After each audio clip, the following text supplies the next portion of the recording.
भानी देवी गोल Saraswati Vidyanagar college Jhansi से के Tiwari physics class 11 chapter number 13 gravitation. इसमें पिछले टर्म पर आपको केपलर के नियम से न्यूटन्स द्वारा प्राप्त निष्कर्षों के बारे में डिस्कशन किया गया था। उसका जो शेष भाग था उसके बारे में डिस्कशन करने जा रहे हैं। इसके लिए चूंकि ग्रह व सूर्य के बीच बल पारस्परिक बल होता है, अतः बल F सूर्य के द्रव्यमान कैपिटल M के भी अनुपाती होना चाहिए।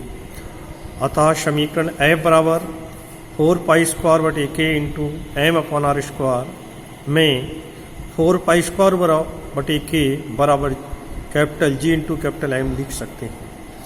तब उपरोक्त समीकरण 3 से कैपिटल F बराबर G M इंटू m/r² समीकरण नंबर 4। न्यूटन के उपरोक्त नियमों की सत्ता केवल ग्रहों तक ही सीमित नहीं है। न्यूटन के अनुसार अब तो संसार के किन्हीं भी दो पिंडों के बीच यह नियम लागू होते हैं। अतः यदि दो कणों के द्रव्यमान m1 m2 हों तथा इनके कणों के बीच की दूरी r हो, तब इन कणों के बीच कार्य करने वाला गुरुत्वाकर्षण बल F बराबर G m1 m2 r² होगा। समीकरण नंबर 5। यही न्यूटन का गुरुत्वाकर्षण नियम है।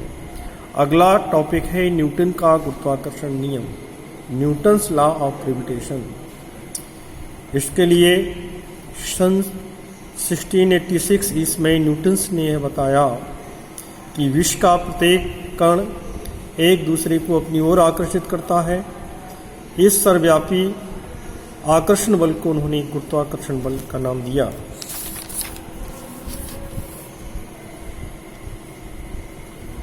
अतः वैज्ञानिक न्यूटन्स के अनुसार दो पिंडों के बीच कार्य करने वाला गुरुत्वाकर्षण बल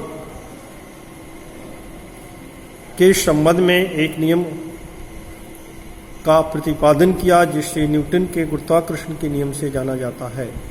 इस नियमानुसार दो पदार्थिक पिंडों के बीच कार्य करने वाला आकर्षण बल, जिसे गुरुत्वाकर्षण बल भी कह सकते हैं, दोनों पिंडों के द्रव्यमानों के गुणनफल के अनुपाती तथा इनकी बीच की दूरी के वर्ग के व्युत्क्रमानुपाती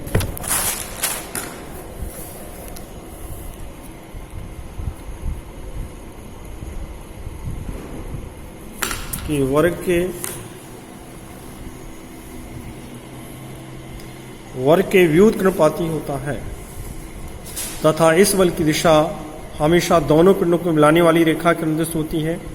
माना कि दो पिंड जिनके द्रव्यमान m1 m2 हो तथा इनके बीच की दूरी r है, तब इनके बीच कार्य करने वाला गुरुत्वाकर्षण बल F हो, तब इस नियमानुसार F प्रोपोर्शनल m1 m2 समीकरण 1 तथा F प्रोपोर्शनल 1/r² समीकरण 2। समीकरण 1 व 2 को मिलाने पर F proportional m1 m2 r² और F बराबर G m1 m2 r² समीकरण 3, जहां कैपिटल G एक समानुपाती नियतांक है जिसे न्यूटन का सार्वत्रिक गुरुत्वाकर्षण नियतांक कहते हैं। यदि समीकरण 3 में m1 बराबर m2 बराबर 1 हो तथा r बराबर 1 हो, तब F बराबर G या G बराबर F होगा। इससे स्पष्ट होता है कि सार्वत्रिक गुरुत्वाकर्षण नियतांक G परिमाण में उस आकर्षण बल के बराबर होता है जो इकाई द्रव्यमान वाले तथा एक दूसरे से इकाई दूरी पर स्थित पिंडों के बीच कार्य करता है। कैपिटल G का मात्रक एवं विमाओं के लिए उपरोक्त समीकरण 3 से G बराबर F r² m1 m2।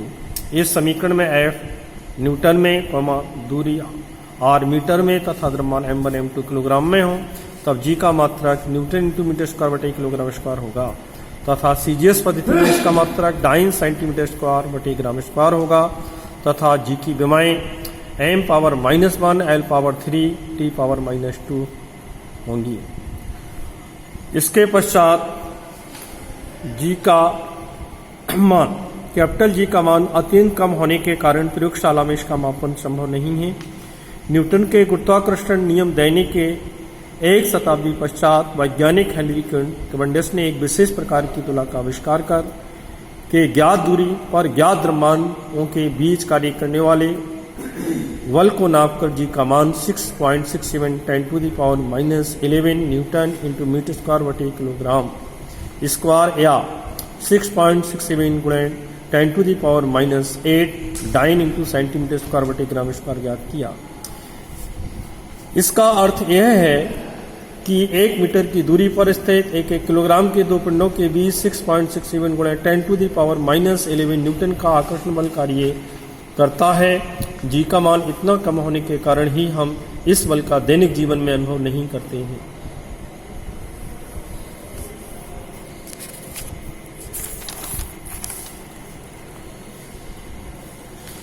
परंतु आकाशीय पिंडों के द्रव्यमान इतने अधिक होते हैं जिनके कारण उनके बीच कार्य करने वाले आकर्षण बल का मान परिमाण में काफी अधिक होता है। अतः आकाशीय पिंडों, ग्रहों तथा उपग्रहों में यह बल आवश्यक अभिकेंद्र बल प्रदान करता है, जिसके कारण पृथ्वी सूर्य के परता तथा चंद्रमा पृथ्वी के परता चक्कर लगा रहे हैं। Thank you. इसके पश्चात अगले टर्म पर डिस्कस